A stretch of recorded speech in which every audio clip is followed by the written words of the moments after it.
Buonasera da Sicilia 24, questi i titoli del nostro telegiornale. Scontro mortale nel Catanese sulla strada che collega Belpasso e Ragalna. Perdono la vita un 80enne e un 16enne, un'altra persona è ferita. La Global Sumud Flottiglia è partita. Le 18 barche a vela sono salpate da Augusta tra abbracci, applausi e l'impegno di aiutare chi vive a Gaza. Maxi operazione contro la criminalità giovanile in Italia in 20 giorni, oltre 300 arresti per armi, droga e violenza social, coinvolte anche le città siciliane. Intanto a Palermo una baby gang aggredisce un autista AMAT.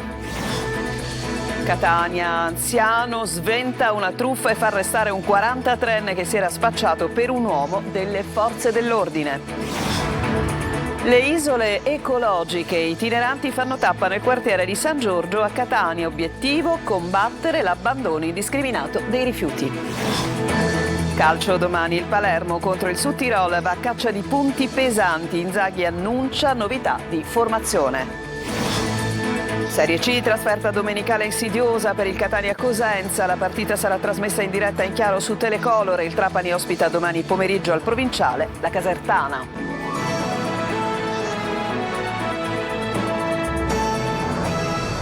Ben trovati e purtroppo ci ritroviamo ad aprire il telegiornale, lo abbiamo fatto davvero troppe volte in quest'ultimo periodo con il sangue sulle strade siciliane. Un altro incidente mortale a Belpasso nel Catanese, a perdere la vita un 16enne che era a bordo di uno scooter e un 80enne che guidava una Fiat Panda. Orazio Longo.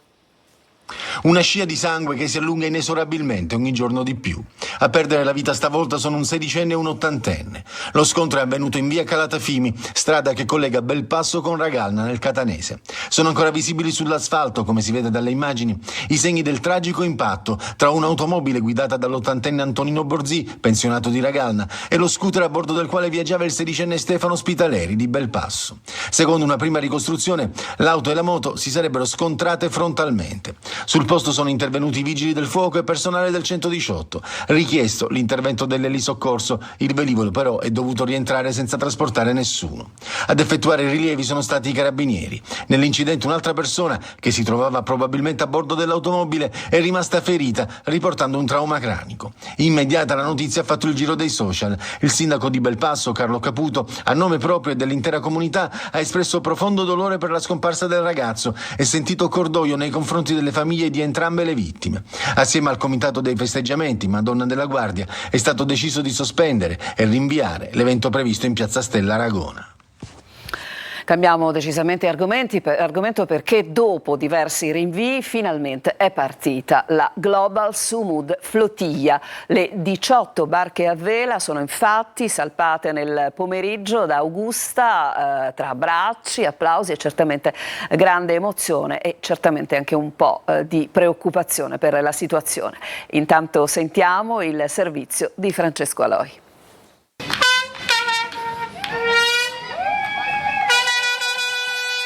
Al porto di Augusta gli applausi e gli ultimi abbracci. Sono quasi le 15 quando finalmente parte il convoglio italiano della Global Sumud Flottiglia. Si salpa con quale spirito? Si salpa con grande spirito, di solidarietà verso il popolo palestinese che da decenni sta vivendo sotto un'occupazione, che da 20 anni sta vivendo sotto un blocco che noi speriamo di rompere.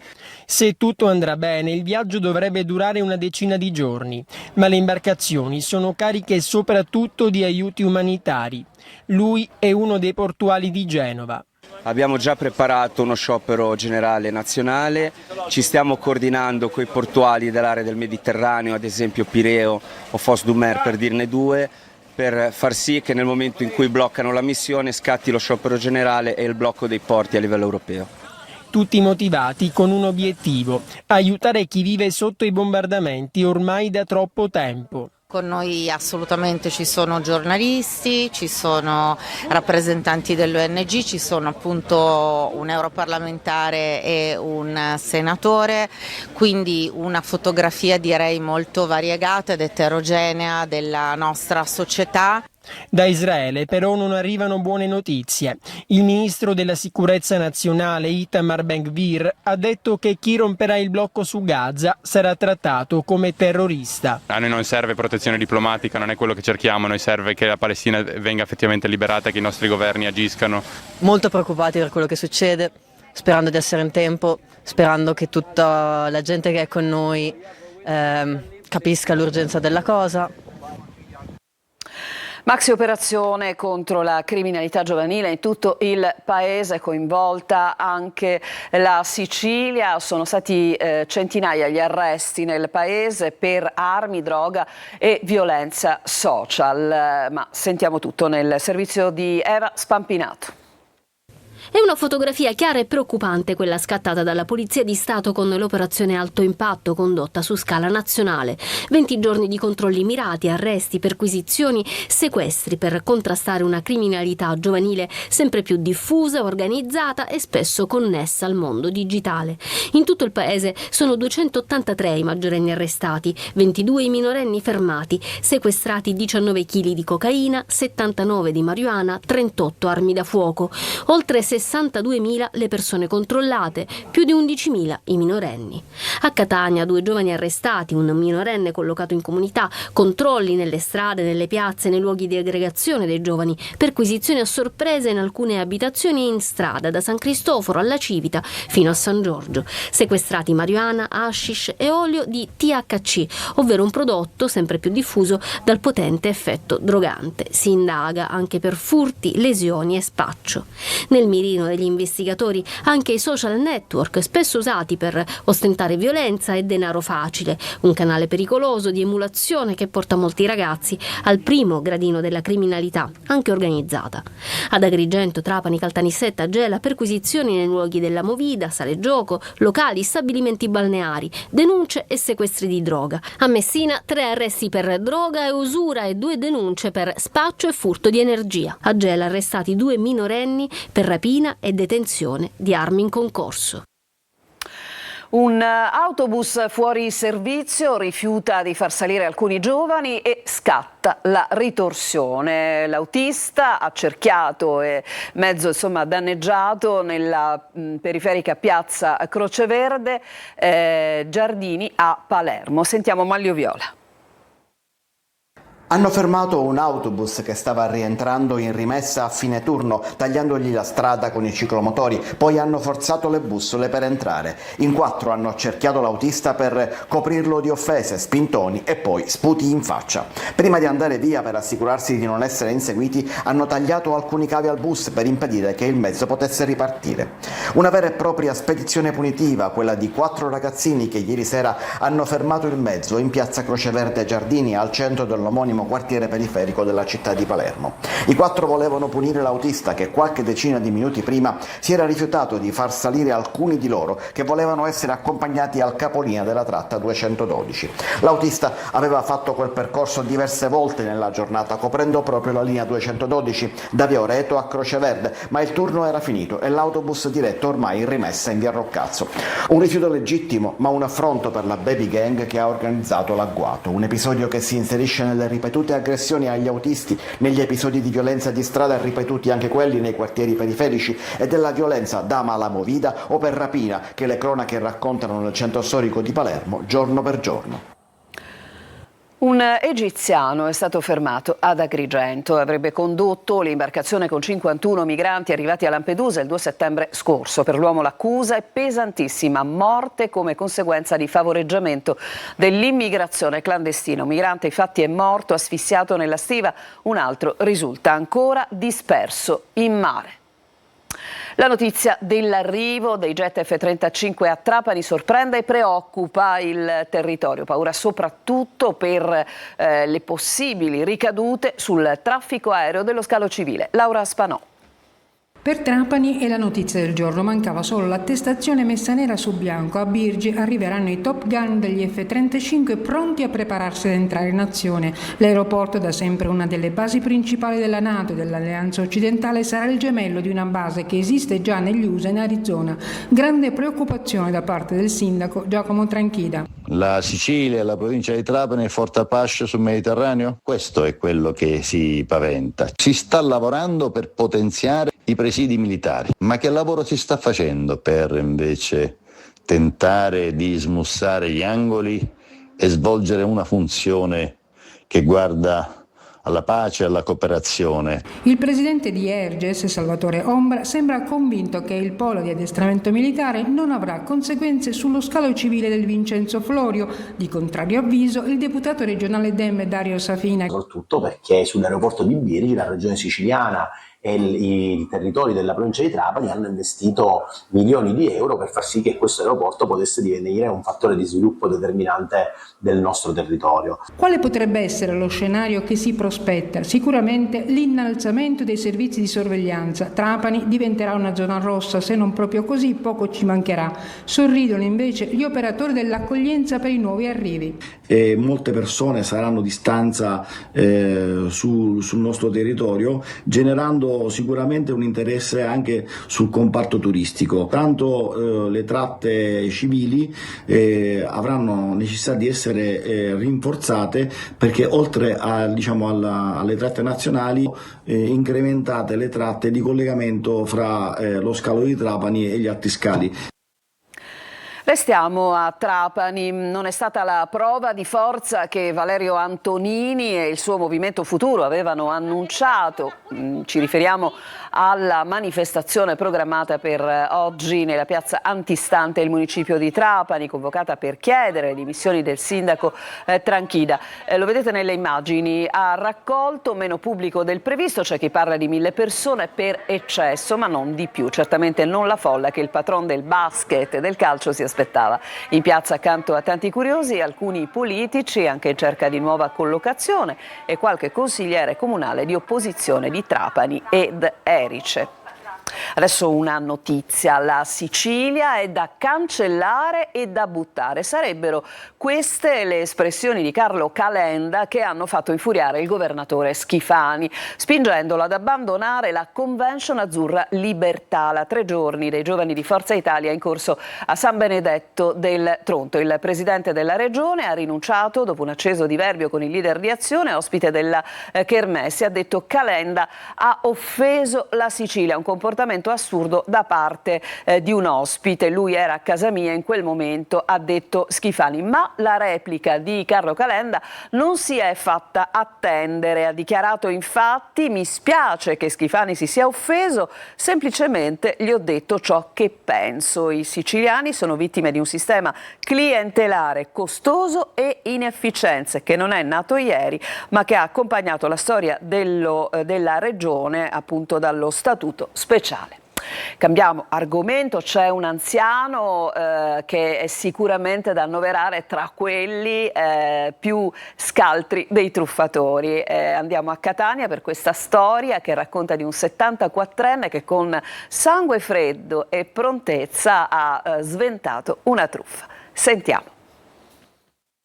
Tentano di truffarlo con la solita inquietante messa in scena: telefonata trappola, finto incidente, figlio nei guai, soldi per risolvere tutto e pagare una cauzione che in Italia non è nemmeno contemplata dalla legge. Ma lui, un anziano di 74 anni, capisce subito il trucco e ribalta la storia. È successo a Catania: un truffatore si finge un uomo delle forze dell'ordine e contatta telefonicamente un anziano dicendo che il figlio aveva investito una donna portata in ospedale in gravi condizioni. Il 74enne capisce subito che potrebbe essere una truffa e mentre intrattiene al telefono il finto poliziotto, con l'aiuto di un parente chiama la polizia, quella vera. Gli agenti della questura di Catania raggiungono l'abitazione dell'anziano e fanno scattare la controtrappola. Circondano l'abitazione e le vie adiacenti con volanti e uomini in borghese. Il finto agente chiede una cauzione di 7.500 euro per ottenere il rilascio immediato del figlio. L'anziano sta al gioco e dice di avere solo 4.000 euro in contanti, il resto in oro. Intanto i poliziotti in Borghese si appostano in vari punti. Da lì a poco arriva un'auto con il delegato del truffatore, un 43enne catanese, che sale in casa dove trova l'anziano, la busta con i soldi, ma anche gli agenti della questura di Catania, che lo arrestano per tentata truffa aggravata. L'uomo, che aveva già altri precedenti, è finito ai domiciliari e sono in corso accertamenti per l'identificazione di eventuali complici.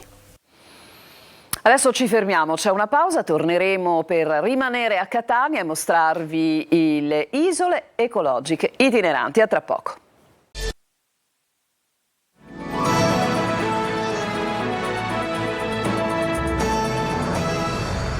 Seconda parte di Sicilia 24 a Catania, le isole ecologiche itineranti. L'obiettivo è combattere l'abbandono dei rifiuti. Questa mattina la tappa a San Giorgio. Tonino De Mana.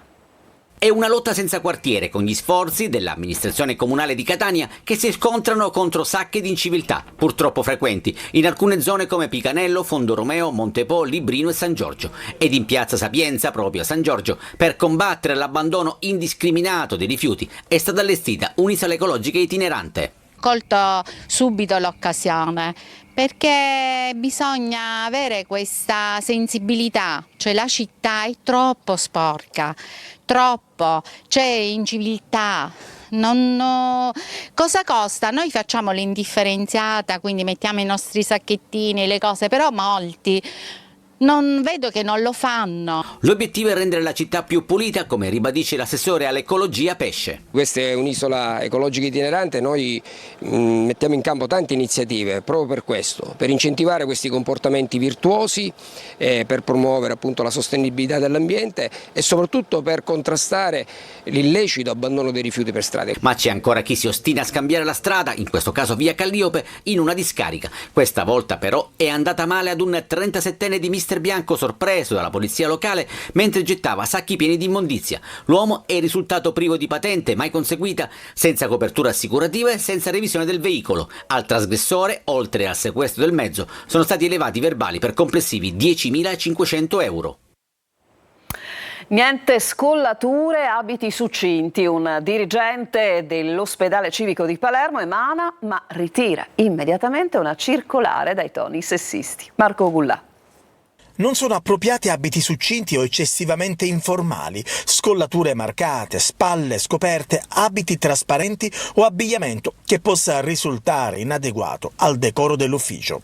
Questo è il contenuto di una circolare inviata dal direttore del Dipartimento Amministrativo dell'Ospedale Civico di Palermo a tutto il personale, che ha generato ovviamente imbarazzo tra i vertici del nosocomio, che nel giro di poche ore hanno deciso di ritirare in autotutela la nota con cui i dipendenti venivano richiamati all'ordine. Per rimediare all'iniziativa del dirigente Vincenzo Spera, il direttore generale sanitario e amministrativo, rispettivamente Walter Messina, Domenico Cipolla e Vincenzo Barone, hanno annullato la nota spiegando al personale amministrativo di non tenerne conto e sottolineando che la nota non è condivisa nei suoi contenuti, non autorizzata dalla rappresentante legale, non soggetta alla direzione amministrativa e neppure sottoposta a nostra preventiva visione. I vertici del civico, contattati da noi telefonicamente, spiegano che questa circolare non è stata condivisa. Inoltre, l'amministrazione stigmatizza qualunque forma di violenza o pregiudizio sessista contro le donne lavoratrici. Adesso c'è un'altra pausa e poi torniamo con un'ampia pagina dedicata al calcio. A tra poco.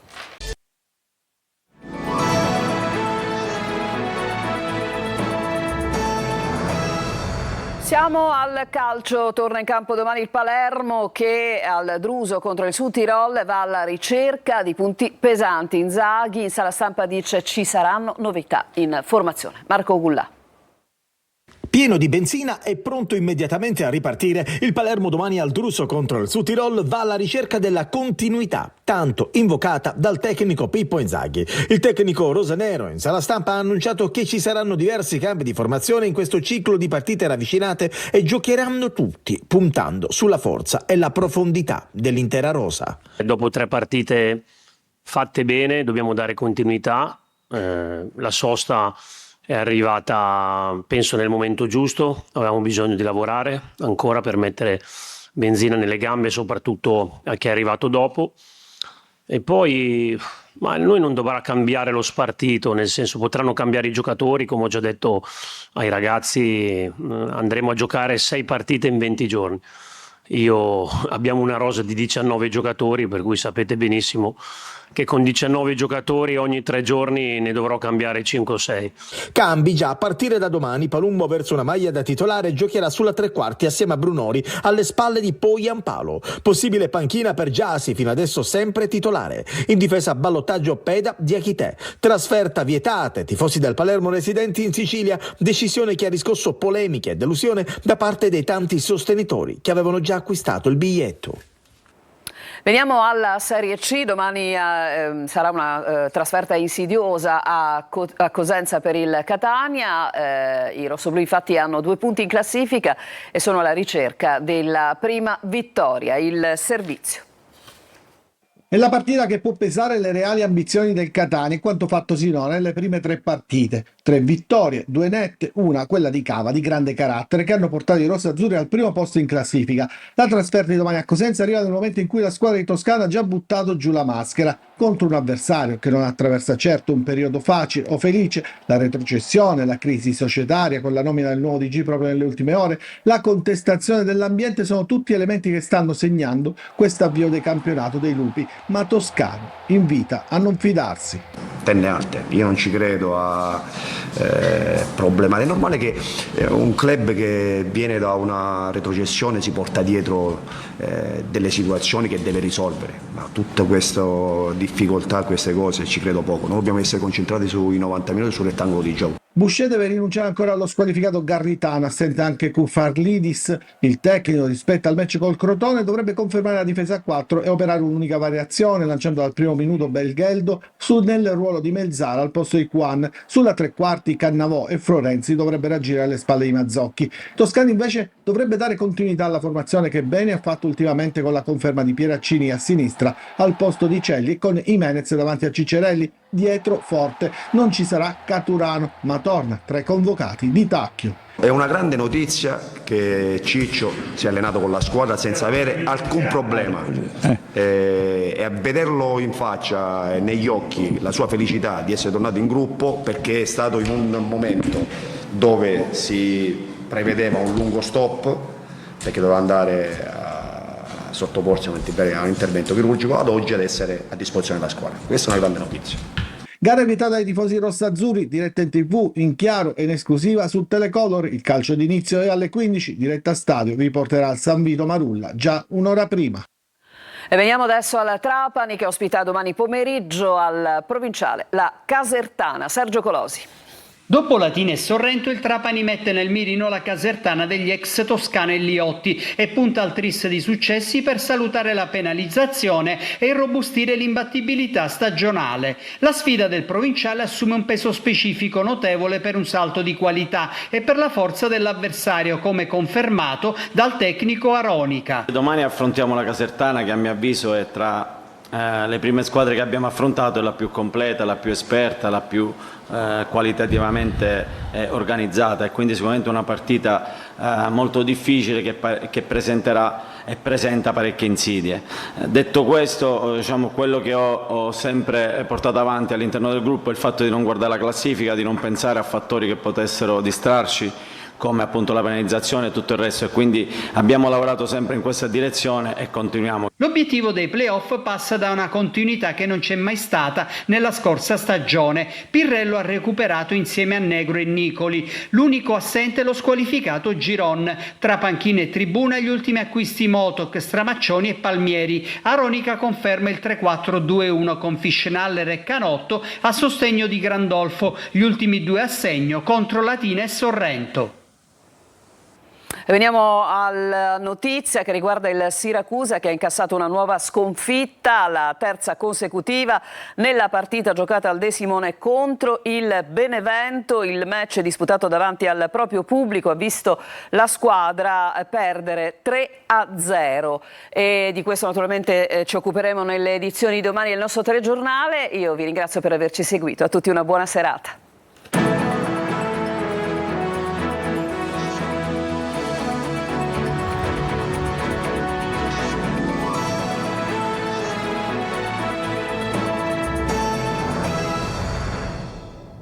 Amici